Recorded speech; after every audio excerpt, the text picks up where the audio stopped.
ನಮಸ್ಕಾರ. ರಿವ್ಯೂ ಚಾನಲ್ಗೆ ಸ್ವಾಗತ. ನಾನು ಸೌಖ್ಯ ಗಾಂವ್ಕರ್. ಇರಾನ್ ಮತ್ತು ಅಮೆರಿಕ ಇಸ್ರೇಲ್ ಯುದ್ಧ ನಿಲ್ಲಿಸುವಲ್ಲಿ ನರೇಂದ್ರ ಮೋದಿ ಅವರ ಅತ್ಯಂತ ಮಹತ್ವದ ಹೆಜ್ಜೆ ಇದು.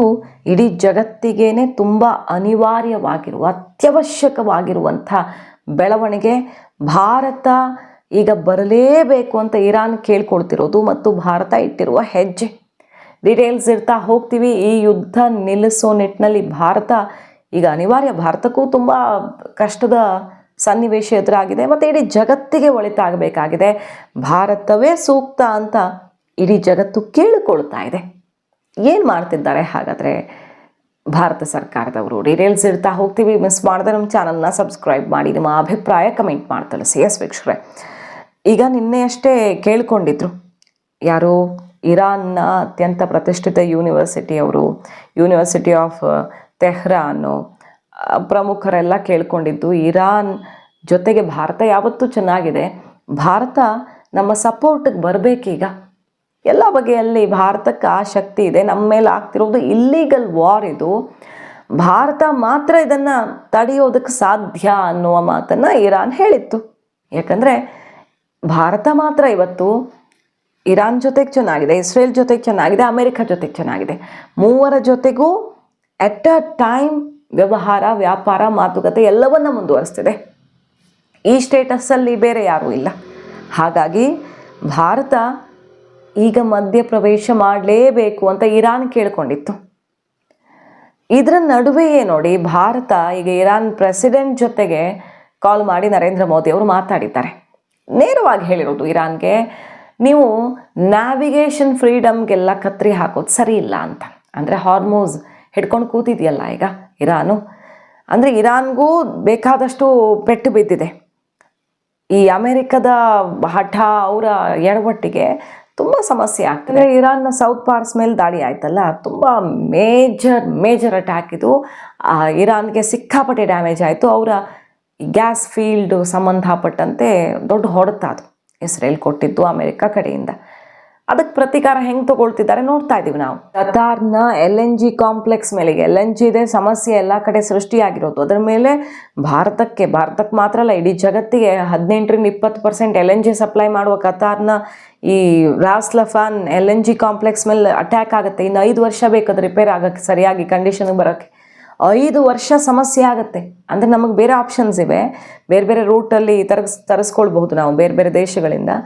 ಆದರೂ ಒಂದು ಸಿಸ್ಟಮಲ್ಲಿ ನಡ್ಕೊಂಡು ಹೋಗ್ತಿರೋದನ್ನು ಹಾಳು ಮಾಡ್ದಂಗೆ ಆಗಲಿಲ್ವಾ ಇವರು? ಇರಾನ್ ಮಾಡಿದ್ದು ಈ ದಾಳಿ, ಇರಾನ್ ಮೇಲೆ ಆದ ದಾಳಿಗೆ ಪ್ರತೀಕಾರ. ಹಾರ್ಮೋಸನ್ನು ತಡೆದು ನಿಲ್ಲಿಸಿರೋದು. ಇಡೀ ಜಗತ್ತಲ್ಲಿ ಇಂಧನದ ಹಾಹಾಕಾರ, ಎನರ್ಜಿ ಸಪ್ಲೈಯಲ್ಲಿ ಸಮಸ್ಯೆ ಎದುರಾಗಿದೆ.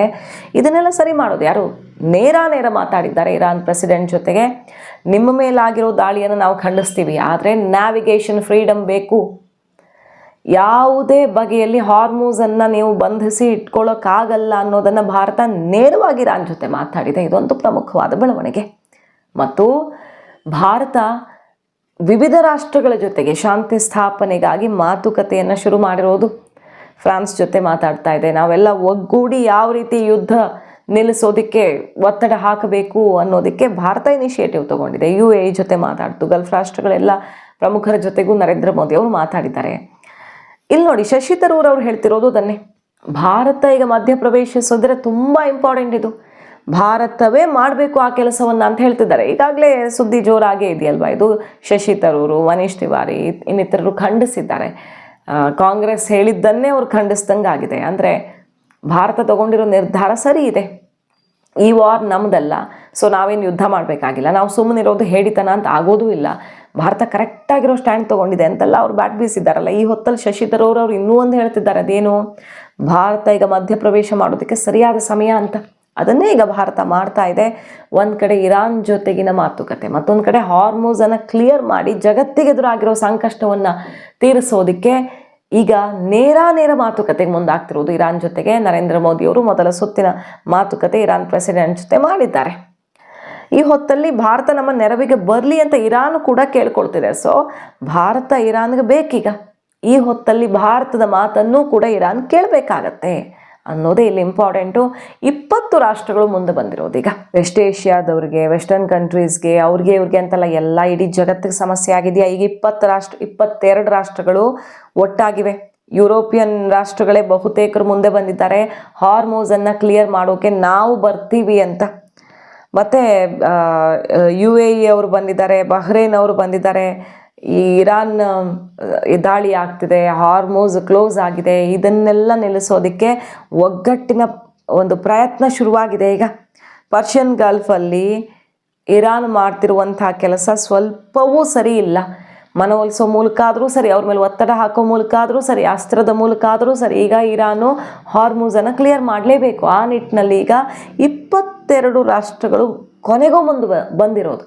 ಅಮೆರಿಕ ಈ ಮಾತನ್ನು ಹೇಳಿದಾಗ, ಬನ್ನಿ ಎಲ್ಲ ರಾಷ್ಟ್ರಗಳು ಅಂತ ಕೇಳಿಕೊಂಡಾಗ, ನ್ಯಾಟೋ ರಾಷ್ಟ್ರಗಳೆಲ್ಲ ಸೆಟ್ ಹೊಡೆದಿದ್ವು. ನಿಮ್ಮ ಯುದ್ಧನ ನಾವು ಯಾಕೆ ಮಾಡ್ತೀವಿ, ನಮ್ಮ ನೌಕೆನೂ ಇಳಿಸಲ್ಲ, ನಾವು ಹಾರ್ಮೋನ್ಸ್ ವಿಚಾರಕ್ಕೆ ತಲೆನೂ ಹಾಕಲ್ಲ, ನೀವೇ ಮಾಡಿ ಅಂತ ಹೇಳಿದರು. ತಿರುಗೇಟು ಕೊಟ್ಟಿದ್ರು, ಟ್ರಂಪ್ ಸಿಡ್ದೆಟ್ಟಿದ್ರು. ಆದರೆ ಈಗ ಮಾತುಕತೆ ಅನಿವಾರ್ಯ. ಈ ಎಲ್ಲ ರಾಷ್ಟ್ರಗಳು ಈಗ ಒಗ್ಗಟ್ಟು ಪ್ರದರ್ಶನ ಮಾಡ್ತಿರೋದು, ಆಯಿತು ಹಾರ್ಮೋನ್ಸ್ ಕ್ಲಿಯರ್ ಮಾಡಿಸೋಣ, ಸೇರ್ಕೊಂಡು ನೋಡೇ ಬಿಡೋಣ ಅಂತ. ನರೇಂದ್ರ ಮೋದಿ ಅವರು ಹಲವರು ಪ್ರಮುಖರ ಜೊತೆಗೆ ಮಾತುಕತೆ ನಡೆಸ್ತಾ ಇದ್ದಾರೆ. ಹಾರ್ಮೋನ್ಸ್ ಕ್ಲಿಯರ್ ಆಗಬೇಕು ಅನ್ನುವಂಥ ಕಂಡೀಷನ್, ಅಂದರೆ ಅತ್ಯಂತ ಕಠಿಣವಾಗಿ ಇರಾನ್ ಜೊತೆಗೆ ಮಾತುಕತೆ ಮಾಡಿರೋದು. ಮತ್ತು ಭಾರತದ ಪ್ರಜೆಗಳನ್ನು, ಭಾರತೀಯರನ್ನು ಇರಾನ್ನಲ್ಲಿ ಇಂಥ ಕ್ರಿಟಿಕಲ್ ಸಿಚುವೇಷನ್ನಲ್ಲೂ ರಕ್ಷಣೆ ಮಾಡ್ತಿರೋದಕ್ಕೆ ಧನ್ಯವಾದವನ್ನು ಕೂಡ ಇರಾನ್ಗೆ ತಿಳಿಸಿದ್ದಾರೆ. ವಿವಿಧ ಆಯಾಮಗಳಲ್ಲಿ ಮಾತುಕತೆ ಆಗಿದೆ ಇರಾನ್ ಪ್ರೆಸಿಡೆಂಟ್ ಜೊತೆಗೆ. ಸೊ ಭಾರತದ ರೋಲ್ ಈ ಯುದ್ಧ ನಿಲ್ಲಿಸುವಲ್ಲಿ ತುಂಬ ಮಹತ್ವದಿದೆ ಅನ್ನೋದನ್ನು ಗಮನಿಸಬಹುದು. ನಾವು ರಷ್ಯಾ ಜೊತೆಗೂ ಚೆನ್ನಾಗಿರುವಂಥ ರಾಷ್ಟ್ರ, ಇರಾನ್ ಹಿಂದೆ ನಿಂತಿರೋದು ರಷ್ಯಾ ಅನ್ನೋದು ಗೊತ್ತು. ಸೊ ಎಲ್ಲ ಆಯಾಮಗಳಲ್ಲಿ ಭಾರತಕ್ಕೀಗ ಆಕ್ಸಸ್ ಇದೆ ಈ ಯುದ್ಧದ ಬಿಸಿಯನ್ನು ತಣ್ಣಗೆ ಮಾಡೋದಕ್ಕೆ, ಜಗತ್ತಿಗೆ ಬಂದು ಒಕ್ಕರಿಸ್ಕೊಂಡಿರುವಂಥ ಸಂಕಷ್ಟವನ್ನು ಅಳಿಸಿ ಹಾಕೋದಕ್ಕೆ. ಇದರ ನಡುವೆ ಕಮರ್ಷಿಯಲ್ ಸಿಲಿಂಡರ್ ಕೊರತೆ, ಹೋಟೆಲ್ಗಳ ಸಂಕಷ್ಟ, ಈ ಸಂಬಂಧನೂ ಕೂಡ ಒಂದು ಗುಡ್ ನ್ಯೂಸ್ ಸಿಗ್ತಾ ಇದೆ ಕೇಂದ್ರ ಸರ್ಕಾರದಿಂದ. ಹೋಟೆಲ್ ಮಾಲೀಕರು ನೆಟ್ಟುಸಿರು ಬಿಡುವಂಥ ಸುದ್ದಿ ಬರ್ತಿದೆ. 20% ಸಪ್ಲೈ ಇತ್ತು, 20% ಎಲ್ಲ ಸೇರಿಸಿ ಇನ್ನೂ ಎಕ್ಸ್ಟ್ರಾ ಕೊಡ್ತಿದ್ದಾರೆ. ಈಗ ಹೋಟೆಲ್ಗಳಿಗೆ ಹೆಚ್ಚುವರಿಯಾಗಿ ಕೊಡೋದಕ್ಕೆ ಘೋಷಣೆಯಾಗಿದೆ. ಸೊ ಹೋಟೆಲ್ ಸಂಕಷ್ಟವನ್ನು ನಿವಾರಿಸುವಲ್ಲಿ ಈಗ ಕೇಂದ್ರ ಸರ್ಕಾರ ಯಶಸ್ವಿ ಆಗ್ತಿರೋದು. ಆಲ್ಮೋಸ್ಟ್ ಈಗ ನೋಡ್ತಾ ಇದ್ದಾರೆ, ಆರಂಭದಲ್ಲಿ ಒಂದು ಸಲ ಹೋಟೆಲ್ಗಳು ಏನು ಸಿಡ್ದೆಟ್ಟಿದ್ರು ಅಷ್ಟು ಈಗ ಸಮಸ್ಯೆ ಇಲ್ಲ. ಒಂದಿಷ್ಟು ಬೇರೆ ಬೇರೆ ವ್ಯವಸ್ಥೆನೂ ಮಾಡ್ಕೊಂಡಿದ್ದಾರೆ. ಮತ್ತು ಕಮರ್ಷಿಯಲ್ ಸಿಲಿಂಡರ್ ಸಪ್ಲೈ ಕೂಡ ಆಗ್ತಾ ಇದೆ. ಈಗ ಅದನ್ನು ಹೆಚ್ಚುವರಿಯಾಗಿ ಇನ್ನಷ್ಟು ಕೊಡೋದಕ್ಕೂ ಇವತ್ತಿಂದ ಆರಂಭ ಆಗ್ತಾ ಇದ್ದು, ಹೋಟೆಲ್ಗಳ ಸಂಕಷ್ಟ ಬಹುಪಾಲು ಇವತ್ತಿಂದ ಬಗೆಹರಿಯುತ್ತೆ ಅನ್ನೋದನ್ನು ಕೇಂದ್ರ ಸರ್ಕಾರ ಖಚಿತಪಡಿಸ್ಕೊಳ್ತಿದೆ. ನಮ್ಮ ಹಡಗುಗಳು ಒಂದೊಂದೇ ಬರ್ತಾ ಇರೋದು ಮತ್ತು ಬೇರೆ ಮೂಲಗಳಿಂದಲೂ ನಾವು ಭದ್ರ ಮಾಡ್ಕೊಳ್ತಾ ಇರೋದು, ಇಂಧನದ ಕೊರತೆಯೂ ಬರದಂತೆ ಭಾರತ ಸೇಫರ್ ಝೋನಲ್ಲಿ ಇದೆ ಅನ್ನೋದಕ್ಕೆ ಇದೊಂದು ಸಾಕ್ಷಿ. ಯುದ್ಧದ ತೀವ್ರತೆ ದಿನದಿಂದ ದಿನಕ್ಕೆ ಹೆಂಗೆ ಜಾಸ್ತಿ ಆಗ್ತಿದೆ ಅಂದರೆ, ಈಗ ಇರಾನ್ ಹೇಳ್ಕೊಂಡಿದೆ ನತಾನ್ಸ್ ನ್ಯೂಕ್ಲಿಯರ್ ಸೈಟ್ ಮೇಲೆ ಅಮೆರಿಕ ದಾಳಿ ಮಾಡಿದೆ, ಅಮೆರಿಕ ಇಸ್ರೇಲ್ ಸೇರಿಕೊಂಡು ದಾಳಿ ಮಾಡಿರೋದು ಅಂತ. ಬಟ್ ರೇಡಿಯೋ ಆ್ಯಕ್ಟಿವ್ ಲೀಕೇಜ್ ಯಾವುದೇ ಕಂಡು ಬಂದಿಲ್ಲ ಅಂತ ಹೇಳ್ತಿದ್ದಾರೆ. ಗೊತ್ತಿಲ್ಲ, ಇದು ನ್ಯೂಕ್ಲಿಯರ್ ಹಂತಕ್ಕೆ ಹೋಗ್ತಿದೆ ಈಗ ಯುದ್ಧ. ನ್ಯೂಕ್ಲಿಯರ್ ವಾರ್ ಆಗಿ ಪರಿವರ್ತನೆ ಆಗೋ ತನಕ ತುಂಬಾ ಡೆಡ್ಲಿ ವಾರ್ ಆಗಿ ಪರಿವರ್ತನೆಯಾಗಿದೆ. ಜಗತ್ತಿಗೆ ಮಾತ್ರ ಸಂಕಷ್ಟ ಇನ್ನೂ ಜಾಸ್ತಿ ಆಗ್ತಿದೆ. ಈ ಹೊತ್ತಲ್ಲಿ ಬೇಕಾಗಿರೋದು ಯುದ್ಧಕ್ಕೆ ಬಲ ತುಂಬೋರಲ್ಲ, ಬದಲಾಗಿ ಯುದ್ಧವನ್ನು ನಿಲ್ಲಿಸೋರ್ಗೇನೆ ಈಗ ಇರೋದು ಡಿಮ್ಯಾಂಡು. ಇರೋದ್ರಲ್ಲಿ ಭಾರತ ಸೇಫ್ ಆಗಿದೆ. ಆಯಿಲು ಗ್ಯಾಸಲ್ಲಿ ಸಂಕಷ್ಟ ಅಂತ ಅನಿಸಿದ್ರೂ ಇರೋದ್ರಲ್ಲಿ ಸೇಫ್ ಆಗಿದ್ದೀವಿ ನಾವು. ಇಲ್ಲಿ ಈಗ ಏನು ನಾರ್ಮಲ್ ಪೆಟ್ರೋಲ್ ಡೀಸೆಲ್ಗೆಲ್ಲ ಏನು ರೇಟ್ ಜಾಸ್ತಿ ಆಗಿಲ್ಲ, ಪ್ರೀಮಿಯಮ್ ಮಾತ್ರ ಸ್ವಲ್ಪ ಜಾಸ್ತಿ ಆಗಿದೆ. ಆದರೆ ಬೇರೆ ದೇಶಗಳಲ್ಲಿ ಎಷ್ಟೆಷ್ಟಾಗಿದೆ, 25-30% ಜಾಸ್ತಿ ಆಗಿರೋದನ್ನು ನಾವು ನೋಡಬಹುದು. ಅಂತಹ ಕಂಡೀಷನಲ್ಲಿ ಭಾರತ ಮ್ಯಾನೇಜ್ ಏನೋ ಮಾಡ್ತಿದೆ. ಬಟ್ ಎಷ್ಟು ದಿನ ಇದು ಮುಂದುವರಿತಾನೆ ಹೋದರೆ ಯಾರೂ ಇದನ್ನು ಮ್ಯಾನೇಜ್ ಮಾಡೋಕ್ಕೆ ಸಾಧ್ಯ ಇಲ್ಲ. ಇಡೀ ಜಗತ್ತಿಗೇನೆ ಸಂಕಷ್ಟ ಎದುರಾಗುತ್ತೆ. ಅದಾಗದಂತೆ ತಡೆಯೋದಕ್ಕೆ ಭಾರತ ಈಗ ಮಧ್ಯಪ್ರವೇಶ ಮಾಡ್ತಿರೋದು. ಮಾಹಿತಿ ಇಷ್ಟ ಆಗಿದ್ರೆ ಮಿಸ್ ಮಾಡಿದ್ರೆ ನಮ್ಮ ಚಾನಲ್ನ ಸಬ್ಸ್ಕ್ರೈಬ್ ಮಾಡಿ, ನಿಮ್ಮ ಅಭಿಪ್ರಾಯ ಕಮೆಂಟ್ ಮಾಡಿ ತಿಳಿಸಿ. Thank you.